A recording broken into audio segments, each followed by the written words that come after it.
Finland European country में आता है और इस शेंजन का जोन में भी आता है और इस वजह से फिनलैंड का बहुत ज़्यादा क्रेज है। अगर कोई इंडियन, बांग्लादेशी, पाकिस्तानी या श्रीलंकन जब भी यूरोपियन कंट्री में जाना चाहता है तो फिनलैंड उनके दिमाग में जरूर आता है कि काश फिनलैंड चले जाएं और फिनलैंड में जाके जॉब्स करें। और अभी अगर बात करें फिनलैंड का तो फिनलैंड में बहुत ज़्यादा अपॉर्चुनिटीज़ आ रहे हैं। आप जानते हैं कि फिनलैंड एक टूरिज्म कंट्री होने के नाते वहाँ पर बहुत ज़्यादा टूरिस्ट आते हैं और इस वजह से अभी वहाँ पर बहुत ज़्यादा ओपनिंग्स आ रहे हैं।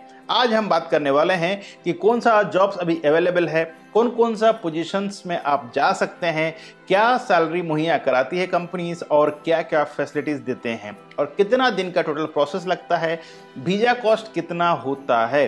इन तमाम चीज़ों के बारे में आज हम विस्तार से बात करेंगे इस वीडियो के माध्यम से।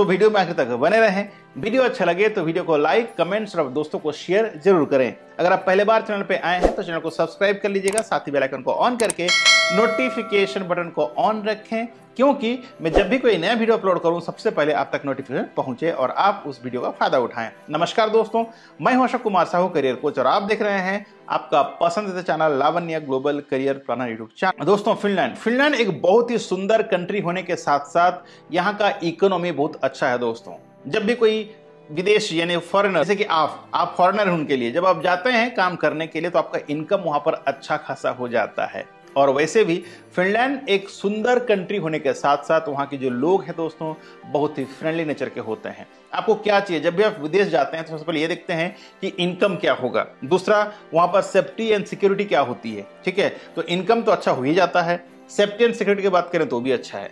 लेकिन बात करते हैं कि इसमें कौन कौन अप्लाई कर सकता है जॉब्स के लिए। तो देखिए, अभी ड्राइवर्स के लिए, गार्डनर के लिए, किचन हेल्पर के लिए, वेटर के लिए, क्लीनर के लिए, हाउस कीपिंग एसोसिएट्स के लिए और शेफ्स, ये सारा जॉब्स का बहुत ज्यादा वैकेंसीज आ रही है दोस्तों।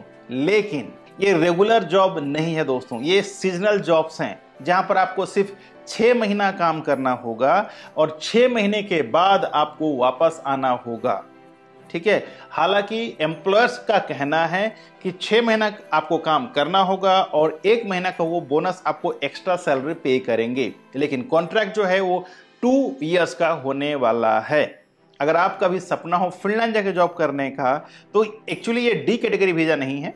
ठीक है, ये एक सीजनल वीजा होने वाला है और इस वीजा के माध्यम से आप सिर्फ 6 महीना काम कर सकते हैं और 1 महीना आपको एक्स्ट्रा सैलरी मिलने वाला है।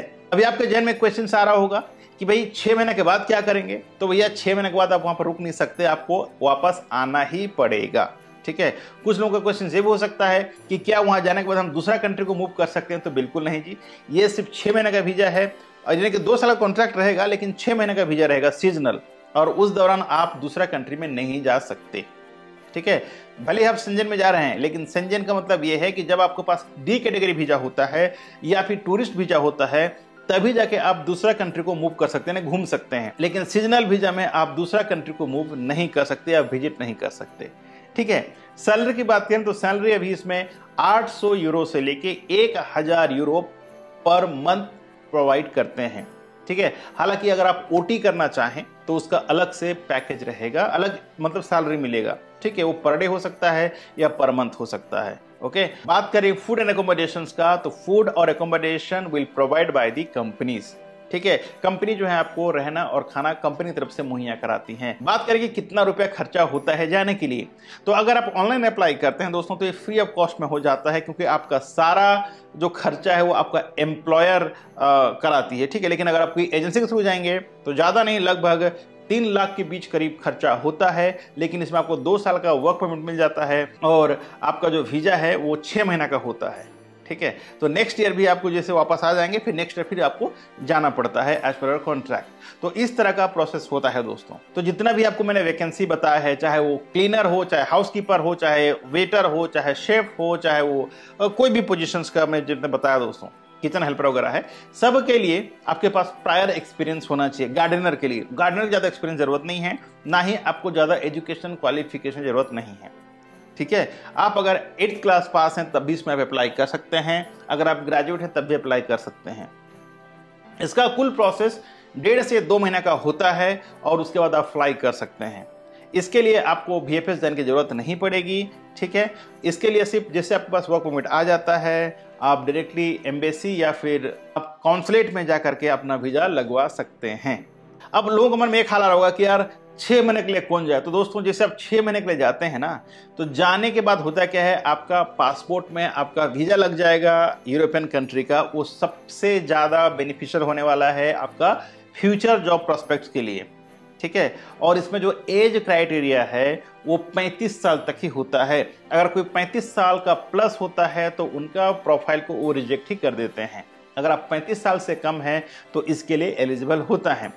सीजनल जॉब दोस्तों ये हर साल होता है और हर साल आपको 6 महीने के बाद वापस अपना कंट्री आना होता है और नेक्स्ट ईयर फिर आपको जाना होता है। शायद इसमें कोई कन्फ्यूजन नहीं रहा होगा।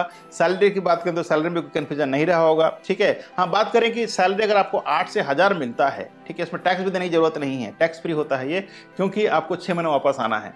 रेगुलर में जाएंगे तो आपको टैक्स पे करना पड़ता है, क्योंकि उसमें आपको हेल्प हो जाता है PR वगैरह के लिए, जो फैसिलिटीज गवर्नमेंट देती है उसमें आप भागीदारी बनता है अगर आप टैक्स पे करते हैं तो। इसमें टैक्स देने की जरूरत नहीं है। ठीक है, आपका सैलरी जो बनता है वो आपको मिलेगा, साथ ही साथ OT आपको जो मिलता है पर डे 3 घंटा 4 घंटा जो भी आप काम करते हैं। तो अगर आप डेली 4-5 घंटा काम करते हैं, 8 और 4 12 या 13 घंटा काम करते हैं, तो समझ जाइए कि आपका सैलरी जो है वो डबल हो जाएगा। ठीक है, तो अगर आप 6 महीना काम करते हैं तो लगभग आपको 10 महीना तक का जो इनकम होना चाहिए आप कमा सकते हैं और फिर घर आकर के आराम से रेस्ट ले सकते हैं, घूम सकते हैं, इंजॉय कर सकते हैं और बाद में फिर आप जा करके, हाँ, जैसे आप नेक्स्ट ईयर जाएंगे उसके बाद आप अपना वीजा को फिर D कैटेगरी में कन्वर्ट कर सकते हैं। कुछ लोगों का डाउट ये भी रहा होगा कि भाई क्या TRC कार्ड मिलता है क्या? तो सीजनल जॉब में दोस्तों आपको TRC कार्ड बिल्कुल नहीं मिलता है। हाँ, लेकिन जब आप सेकेंड ईयर में जाते हैं, दूसरा साल में, तब आपको बहुत ज़्यादा बेनिफिट मिलता है। तो आशा करता हूं फिनलैंड के बारे में जो डाउट रहा होगा सीजनल वीजा के बारे में, तो शायद इस वीडियो के माध्यम से क्लियर हो गया होगा।